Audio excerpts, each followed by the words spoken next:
নমস্কাৰ প্ৰিয় দৰ্শক, মই মীৰাই আপোনালোকক স্বাগতম জনাই আজিৰ ভিডিঅ'টি আৰম্ভ কৰিবলৈ ওলাইছোঁ। আহকচোন ভিডিঅ'টিৰ মাজলৈ আগবাঢ়ো। হিন্দু ধৰ্মৰ পূজাত ফুলৰ বিশেষ গুৰুত্ব আছে। শিৱ পূজাত আমি মহাদেৱক সন্তুষ্ট কৰিবলৈ শিৱলিংগত ফুল নিবেদন কৰোঁ। যদি আমি মহাদেৱৰ পচন্দৰ ফুল শিৱলিংগত অৰ্পণ কৰোঁ, তেতিয়া তেওঁ বহুত বেছি সন্তুষ্ট হয়। আহকচোন মহাদেৱৰ পচন্দৰ ফুলবোৰ কি জানি লওঁ। প্ৰথমতে ধতুৰা ফুল। আপোনালোকে মহাদেৱৰ পূজাত বা শিৱৰাত্ৰিত এটি ধতুৰা ফুল ভক্তি ভাৱেৰে অৰ্পণ কৰিলে বহুত শুভ ফল পাব। লগতে আকন্দ ফুলৰ মালা বা ফুলো নিবেদন কৰিব পাৰিব। ইয়াৰ বাহিৰেও বেলি ফুল মহাদেৱক নিবেদন কৰিব।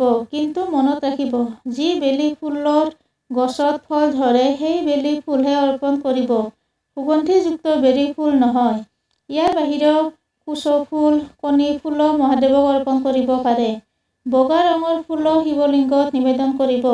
কিন্তু চম্পা আৰু কেতেকী ফুল শিৱ পূজাত নিষিদ্ধ। কিয়? ইয়াৰ বিষয়ে পৰৱৰ্তী ভিডিঅ'ত আগবঢ়াম। বগা ৰঙৰ পাতো, লগতে বগা গোলাপ, নীলা অপৰাজিতা ফুল, নাগ চম্পা, নাগ কেশৰ ফুলো শিৱ পূজাত ব্যৱহাৰ কৰিব পাৰে। প্ৰিয় দৰ্শক, নতুন ভিডিঅ' পাবলৈ মটিভেশ্যন কোৱাটছ বাই মীৰা চেনেলটি ছাবস্ক্ৰাইব কৰিব।